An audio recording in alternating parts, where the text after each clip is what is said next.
What is good, everybody? This is another episode of the Eye Test Takes podcast. This is episode 3, a recap of week 3.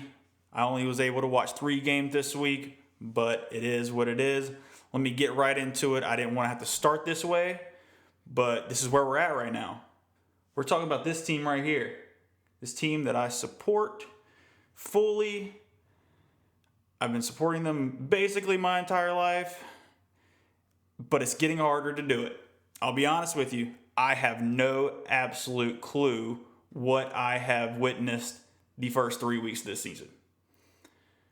I just some of these decisions being made here. Like I'm almost speechless at this point. This is the most just obscure start to a season I've ever seen. I mean, if we want to go from just starting with Carson Wentz's performance to start this season, I've never in my entire life seen a quarterback go from relatively, maybe even above average in accuracy to just his accuracy falling completely off the face of the earth. I've never seen that in a span of an offseason. It doesn't make any sense to me. I don't know what to do. And I almost want to blame the coaching staff more than anybody. They haven't developed the kid. He's in year 5, and we haven't seen any kind of improvement from him. I don't know what to tell you. And at this point, you can ask anybody that knows me. You would have never thought Logan Hill would be at this point right now, but burn the whole house down. I don't care anymore. I'm at that point. This is where we're at. I mean, from top to bottom, Howie Roseman cannot draft. Howie Roseman cannot pick free agents other than the big names that are just easy money, like Darius Slay. Yes, he's panned out. We already know that, though. He's an all-pro. That's an easy pick. And then we go to Doug Peterson, who, like, Doug, I really appreciate the Super Bowl. I really do. But it's just stagnant at this point. And I didn't want to believe it until I saw it. But man, a lot of that magic seems to have came from Frank Reich. He's in Indianapolis now. And since then, it has looked way more pedestrian on that offensive side of the ball. Not developing Carson. I mean, the last time we saw a good Carson Wentz, a consistently good Carson Wentz, we've seen flashes like the end of last season for Carson Wentz. The last good Carson Wentz we saw was in 2017 when John DeFilippo was the quarterback coach and Frank Reich was the OC. Had that good cop, bad cop combination where DeFilippo would get in Carson's rear when he needed it. And we haven't seen it since. His new quarterback coach is his buddy, and I don't think he's getting the hard coaching that he needs. So with that being said, am I going to be upset if at the end of this season Doug Peterson is gone? I mean, it sounds cutthroat and it sounds savage, but get him out of here. If that's the problem, if that's the root of the problem, if him and Howie Roseman are the problem, get them all out of here. I really think Carson Wentz can still be a good, effective quarterback. I'm not going to say he's going to be the best quarterback in the league, obviously. I mean, guys like Mahomes, there's just no passing somebody like that. But there's got to be a coach that could bring what we saw in 2017 back out of Carson Wentz. There has to be. I mean, like, you just watch coaches like Sean McVay and Kyle Shanahan get just consistently great play from quarterbacks who I think don't even have the talent of Carson Wentz, like Jared Goff and Jimmy Garoppolo. I mean, I just don't know where else to go here. And that leads me right into, obviously, what happened on Sunday, which is the Eagles versus Bengals. The Eagles are such a bad team that they're bad at winning, for sure, and they're bad at losing because they tied in this game, which I would have rather taken the L. Like, it sounds crazy, but at the same time, who decides to go for a tie? Like, that was a decision made by Coach Peterson, and that's another reason why, like, burn the house down. Like I'm fully there. Because who wants to go into a game What player under your head coach wants to go into a game and at the end of it, after 60 minutes of blood, sweat, and tears, the coach goes, you know what? We're not even going to go for it. We're just gonna play for the tie. That is some of the most cowardice I've seen in the last few years in coaching. And it honestly is just disgusting. It literally eats at me every single day that decision was even made. It's absolutely ridiculous. I mean, that overtime period between the Bengals and the Eagles was some of the most ridiculous football I've ever watched. I mean, both teams were so bad that they could not score a singular point in a 10-minute overtime period. It was just a mess. And, well, I mean, the Eagles were just bad once again. I mean, the defense actually played pretty well. Like I said, Darius Slay, great addition. I'm sorry that you come to a team that all of a sudden is just falling apart. But that was a great pickup. The defensive line, they were monsters. The Cincinnati Bengals O-line is not very good, so that was kind of to be expected. But at least the D-line executed what needed to be done. Joe Burrow, let me just get to him. This kid is tough as nails. This kid's going to be very good. I mean, he's poised. No moment is too big for this kid. I mean, he's the real deal. I mean, Malik Jackson destroys him. I mean, decleats this kid, and he hops right back up. He has to go out for a play because that's just kind of how the NFL is these days with some of these big hits. They just kind of like check you out for a play, but he goes right back in the game, starts making throws, just cutting our defense in half. I mean, the kid can play, but honestly, that's enough of that game. I just had to go ahead and get that off my chest. I hated wasting 4 hours of my day on Sunday doing that. And guess what? I'm going to waste another 4 hours this upcoming Sunday when it's Eagles versus San Francisco on Sunday Night Football, which, man, I bet they regret scheduling that now. So let me go ahead and get into some games that were actually fun to watch. I'm going to go with the first one, which is just Packers versus Saints. And, man, if there was a game to give you a great example of the difference between Aaron Rodgers and Drew Brees, it was this one. It was pretty self-explanatory, pretty straightforward. Aaron Rodgers is not even in the same stratosphere as Drew Brees, because Aaron Rodgers still has it and Drew Brees just does not. It's very apparent at this point. Drew Brees is check down Charlie at this point in his career. It's very concerning for that Saints offense because the only player that is a game-changing player for them right now is Alvin Kamara with Michael Thomas out. Alvin Kamara once again showing up, being the only light on that offense. And he almost single-handedly beat the Packers because he's just that good right now. And he's just healthy. But, man, Drew Brees, this man, I know in the offseason he might have been a little distracted. He had some things going on, especially with, there's the talk that he could be getting a contract from NBC to be an analyst or commentator, whatever that role may have been. But on Sunday night, Drew Brees looked like he was already in the booth, folks. Like, this is not looking good for the Saints. He's forcing Sean Payton to do everything in his power to find different ways to get the ball to Kamara and all these other wide receivers 15 yards down the field, and that's it. That's the limit right now. It's anytime they want to go deep, they put in Taysom Hill, which ultimately is becoming predictable. So that option it's literally either Taysom Hill comes in to throw a deep ball or Taysom Hill comes in to just run it and do like a QB power. So as that becomes more predictable, the Saints offense is going to get just bogged down, and defenses are going to catch up, and it's going to probably get ugly pretty quickly for the Saints if they can't figure something out here.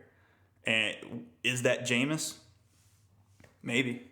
I mean, what if that LASIK like makes Jameis good? Like his decision making may not change, but his eyesight may have.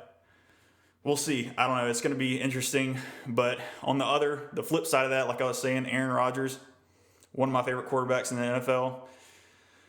This dude wants it this year. He's trusting in those wide receivers. Devontae Adams was not playing in this game. It didn't matter. He's throwing bombs to Allen Lazard, and Allen Lazard literally runs like a 6'7" 40, and he's just open down the middle of the field. Matt LaFleur's coaching his tail off right now. And Aaron Rodgers, I think, is right there in the running for MVP this year. I mean, if they, with the offseason storylines for the Packers, everything stacked against them, considering, they drafted Jordan Love instead of drafting, a weapon for Aaron Rodgers.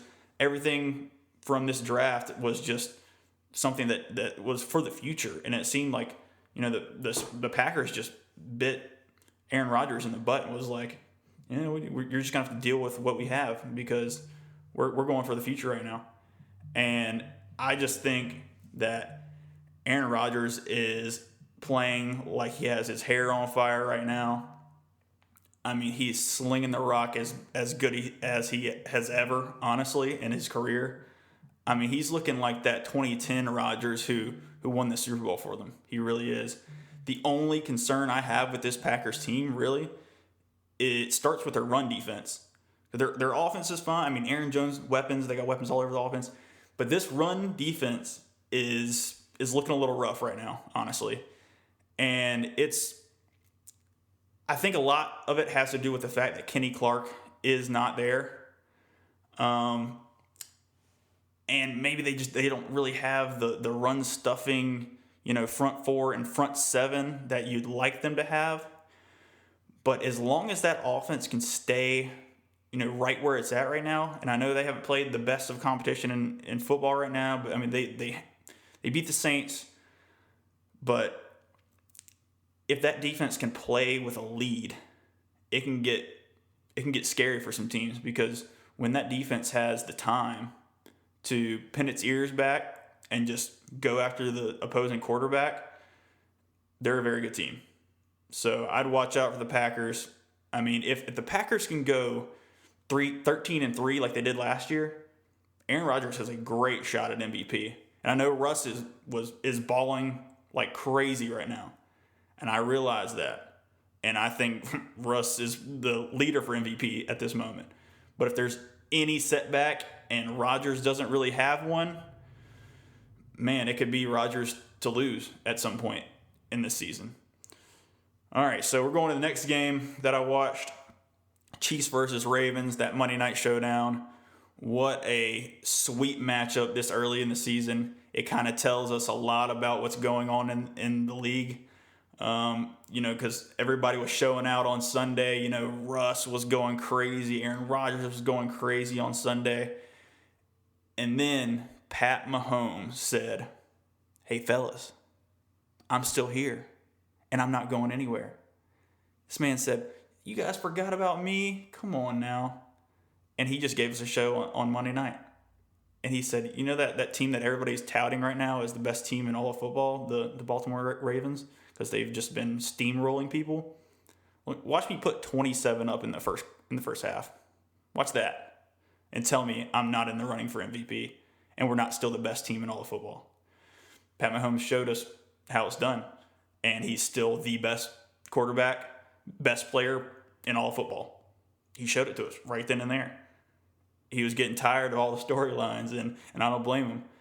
But that doesn't, kill the fact that Russ and Rodgers and Mahomes, and I will later on in this podcast at the end, I'm going to give my top 5 MVP candidates right now.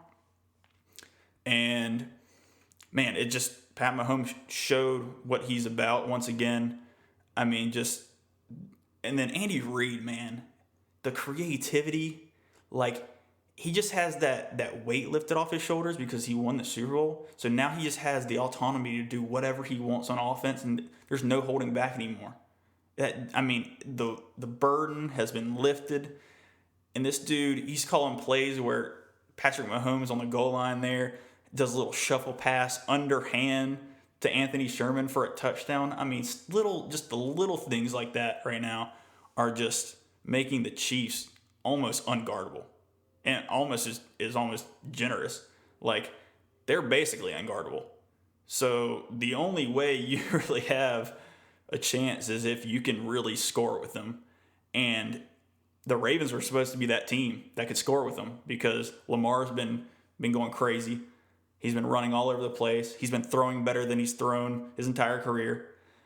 And yet it was not enough. And once again, we see a spot where the Ravens have a little bit of a deficiency. And that's as soon as they do not have a lead, they hit the panic button just a little bit. And it's not a big panic button like a lot of teams are having right now, but they hit that a little bit and they start to skid because when they don't have the lead, they kind of have to stray away from that run game that makes them so special. And it's just they couldn't score with the Chiefs. They couldn't keep up. That defense got slightly exposed, but everybody gets exposed by the Chiefs at some point or another. It's just the Chiefs are on another level, and I don't know if anybody's going to touch them this year. We'll see how the rest of the season plays out, obviously, but right now it's looking crazy. But the Chiefs are definitely the best team in all of football still. And then I'm going to go ahead and I'll start talking about the top 5 MVP candidates here. And number 1, I'm going to go with, it's the best storyline. It's the guy that's making history right now with his arm and his legs. But it's Russ. Russ right now is still my number 1 option for MVP. I'm not even going to lie. After week 1, I said it was going to be between Russ and Kyler, like an NFC West type of like MVP candidate showdown. Kyler's dropped off just a little bit. He didn't have the greatest game on Sunday against the Detroit Lions. He threw 3 picks. That's not great for your chances at MVP, even though it is just one game. And I'm not counting Kyler out by any means, but I've had Russ up there the whole time. Russ has been unbelievable. I mean, it's like nothing phases him to where they could have a lead, kind of like they did on Sunday versus the Cowboys. They had a lead, then the Cowboys came back, and Russ didn't panic. He just played like he would have if the score was 0-0 again. Like nothing had happened the previous 40, 50 minutes of the game. Like he just has this composure and obviously the accuracy, the arm power. I mean, he has it all. He has the mobility to get in and out of stuff when he needs to.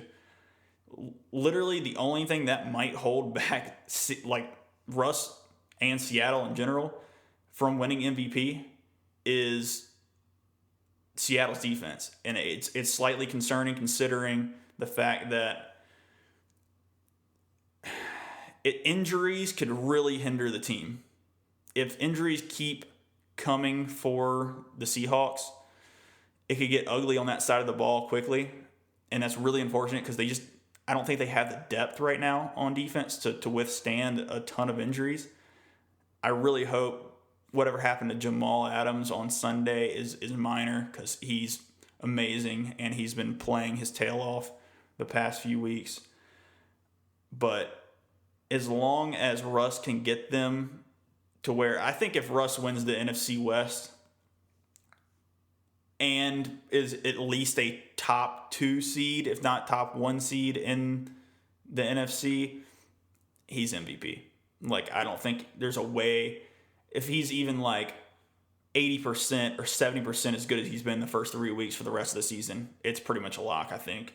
It's just a storyline that's been brewing all off season. The whole let Russ cook campaign. It is what it is.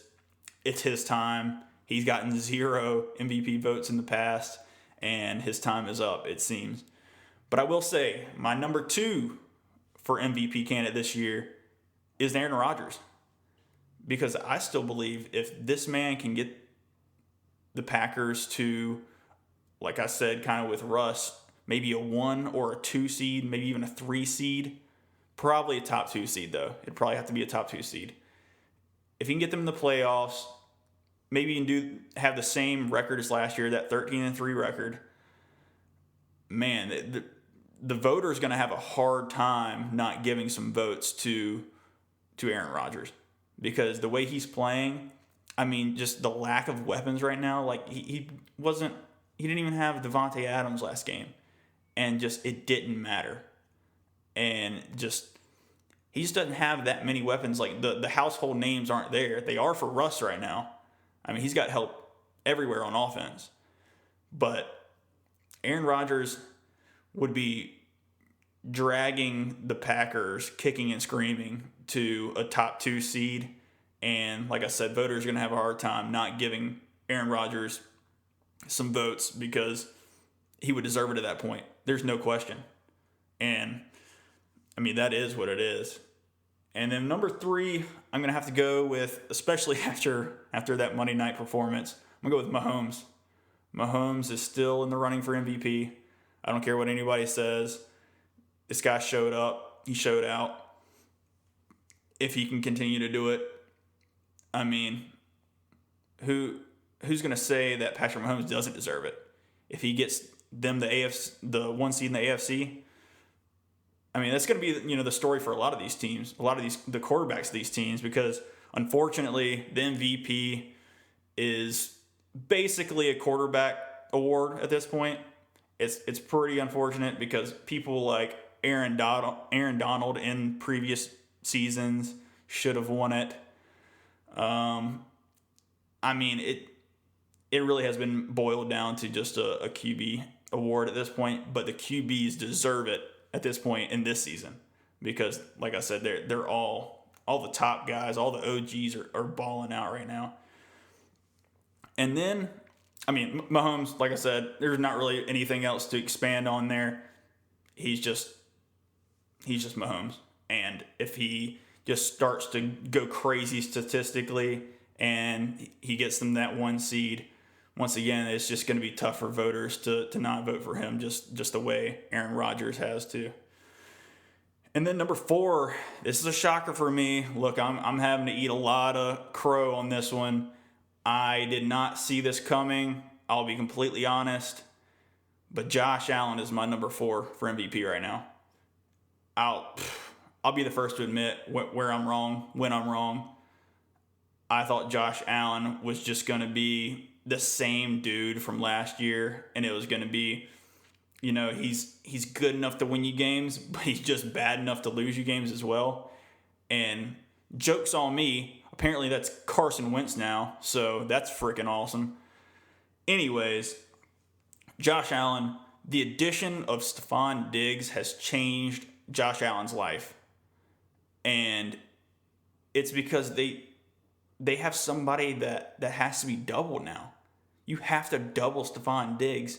So guys like Cole Beasley and John Brown are running down the field in single coverage, and John Brown is fast. Cole Beasley is quick and is a great route runner. These guys are getting open. Devin Singletary's doing his thing.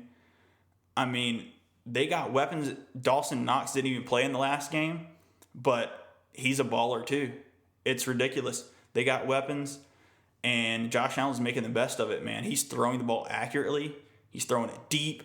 I mean, crossers, he's hitting people in stride this year, unlike in the years past. I mean, he still has some erratic throws here and there, but he's making them when they count, and that's when you get an MVP candidate. It really is. If you just put everything together, kind of like, unfortunately, I have to keep looking back on this, but in 2017, when Carson Wentz was just putting everything together in year 2 and everything was clicking, that's when you get an MVP candidate. And Josh Allen is doing it this year for sure. I mean, he got every piece he needed, and he's doing it.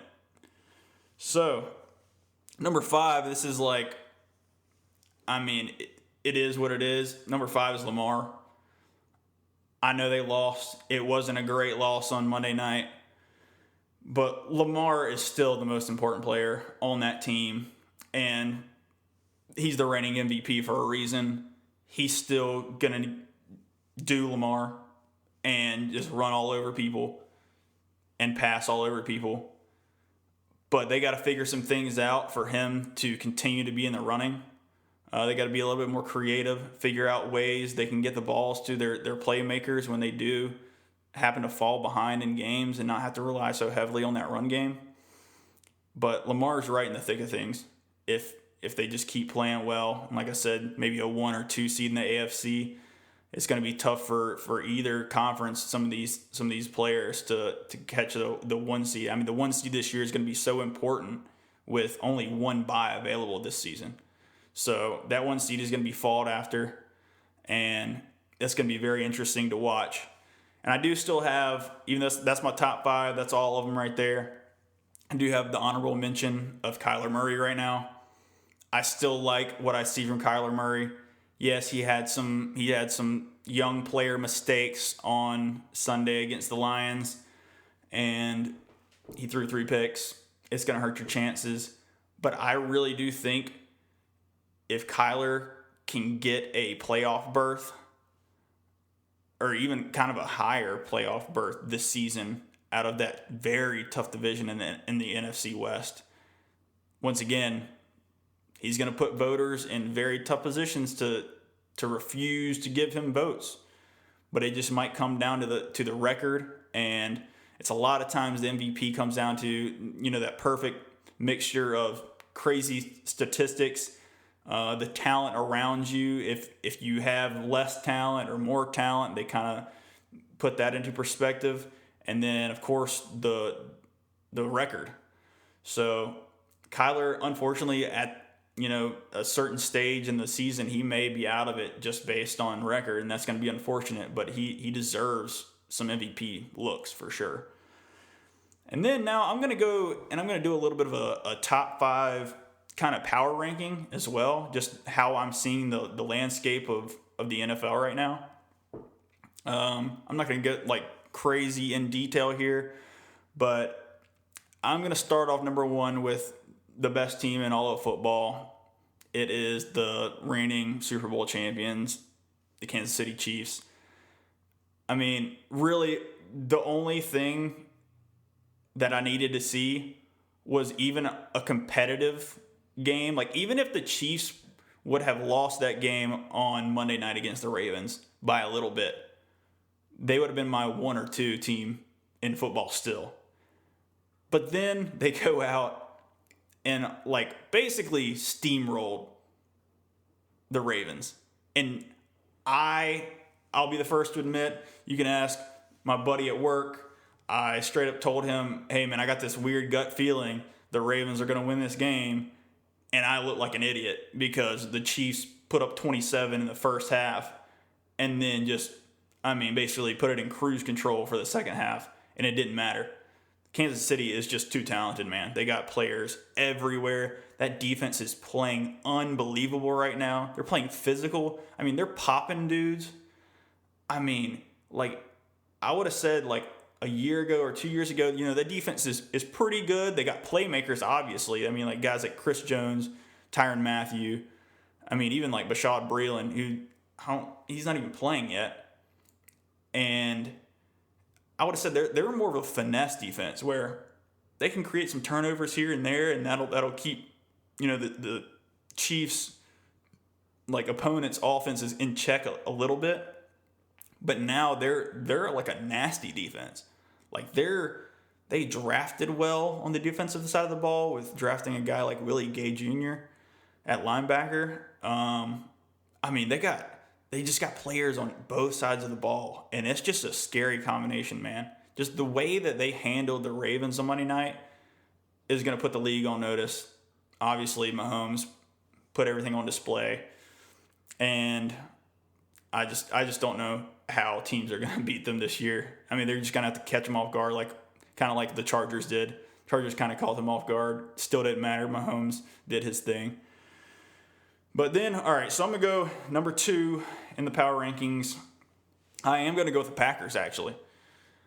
The Packers, like I said before, kind of in the game breakdown against the Saints, the only thing that concerns me about that team is the run defense. And if you keep those games close, they're susceptible to losing, because if you can be balanced against that Packers defense, they have a hard time stopping you. It's when they can afford to make you one-dimensional. When the Packers go up by a touchdown, 10 points, even like if you go down by 14 points to the Packers, night-night, because those defensive ends are going to pin their ears back and just come after you. And that secondary is just opportunistic with turnovers. So I just think the only way you beat the Packers, and I only see the Packers' run defense getting better when they do finally get Kenny Clark back. So the only way you really beat the Packers is if you go up early on them and they have to claw their way back into a game, and you keep them balanced on that side of the ball. Aaron Rodgers is playing out of his mind. Devontae Adams is not even healthy, and he's still slinging the ball all over the field. As soon as Devontae Adams gets back, I mean, obviously that you saw it in the first week, in the second week, when Devontae Adams is in there, they're basically unstoppable on offense, especially with the super emergence of Aaron Jones, even though he scored 16 touchdowns last year. But he looks even more polished this year than he did last. So he's been impressive. That whole Packers offense is impressive because Aaron Rodgers is just putting the whole team on his back right now. Shout out to Greg Jennings. And so number 3, I am going to go with the Seahawks. And honestly, the only reason I have the Seahawks below the Packers at this point is because I have just a little bit less faith in the Seahawks defense than I do the Packers defense. Seahawks defense, like I said before, kind of highlighted the fact that the Seahawks defense is susceptible to just depth issues, basically. It's just the fact that if they sustain some more injuries to that defensive team, I mean, it's going to be tough for them to play and compete against some of these better teams, even though Russ is going just absolute berserk right now. I mean, Russ is keeping them in every game. The fact they're in the shootout with the Cowboys, I mean, I know the Cowboys have a ridiculously explosive offense, but the Seahawks honestly should have put them away, especially with DK Metcalf making that super boneheaded play where he catches the long bomb and just is like waltzing into the end zone, and Trevon Diggs finally catches up to him after getting absolutely burnt on the route and just hits the ball out of his hands, and it goes out of the back of the end zone, creating a touchback. I mean, that should have been a touchdown right there, and that would have pretty much wrapped the game, because then the Seahawks could have just controlled the ball with running it. So, I mean, the Seahawks are going to keep themselves in games just by the will of Russell Wilson and that explosive offense. But I just don't know how long that defense can stay the way it is. It's a little up and down. They can't cover anybody very well. It's really unfortunate what happened to Jamal Adams, and I just hope they can get back healthy and just compete for, the top seed in the NFC, because they're going to be a fun team to watch in the playoffs if they get in, which I assume they will. And then number 4 in the power rankings, I got the Ravens still. I know they lost. It wasn't very pretty, obviously, against the Chiefs on Monday night, but I don't put them in any category that's in the realm of a bad team at this point. I mean, they're still a well-oiled machine. They're going to run through a lot of teams in the regular season still. They're still probably going to, vie for that top seed in the AFC. I mean, I'm really going to be curious to see how they play against teams like in their division, like the Steelers this year, who are playing very well. Maybe some people are going to be upset with me that I do not have the Steelers in my top 5. Spoiler alert. With that being said, my last team in the top 5 is the Bills. As I explained earlier, Josh Allen going crazy. That Bills defense is not as good as I was hoping it would be this season. They were better last year, but they are dealing with some injuries right now as well. Guys like Edmonds and Milano, they're not exactly healthy at this point. That defensive line has been a little lackluster to start the season. Ed Oliver has been up and down, but I think they're going to figure it out. Sean McDermott, their head coach, defensive guy, I have all the faith in the world in him on the defensive side of the ball. Like, I don't see that defense being bad for the entire season. Once they get a little bit more healthy, they're going to be just fine. And then that offense right now with Brian Daboll just play calling, he's doing a fantastic job right now. And you can't say enough good things about what Josh Allen's doing. You really can't, because you got to give him credit. I mean, this kid is, putting it together like I would have never expected. Like, I'll be the first to admit, like I said before, the first 2 weeks, they're beating up on some of the lowly teams in the league, and I'm sitting here like, I don't buy it yet. I'll be honest, I don't buy it yet. But then they were able to stave off the onslaught that the Rams gave them.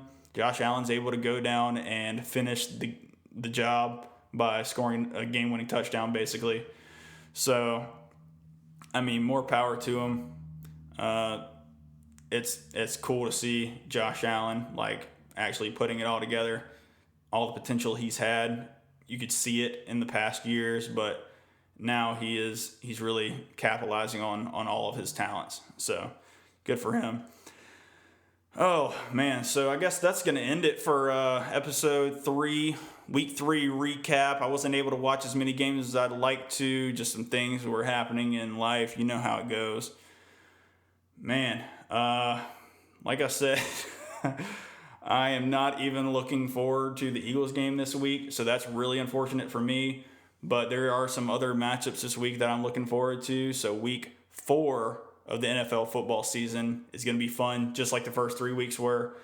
Unfortunately, like I said, my Eagles aren't doing too good, but I still love watching all the other teams. I love the players that I like rooting for other than, the Eagles players. Like I said, Aaron Rodgers having a great season. Love that guy. Russell Wilson going absolutely crazy. People know, some people may not know, I'm an NC State fan. I watched Russell when he was at NC State live at Carter Finley Stadium, so I've always been a Russell fan. So it's just good to see some of those players just finally, getting some of their due diligence once, I don't know, there's just been a lot of stuff here and there that, Aaron Rodgers over the past few years, does he still have it, blah, blah, blah. And it was just really the talent around him. Once again, same type of thing with Russell. Nobody's really been questioning his skills at this point, but, it was just lackluster because that offense wasn't letting him cook. To, put it very bluntly. But it's good to see them playing well, really. So that's going to be it. I appreciate you guys for listening. Follow me on iTestTakes for Twitter and on Instagram at iTestTakes. The E and the 2 T's are capital. Man, I really appreciate it. You guys have a good one. We'll see you.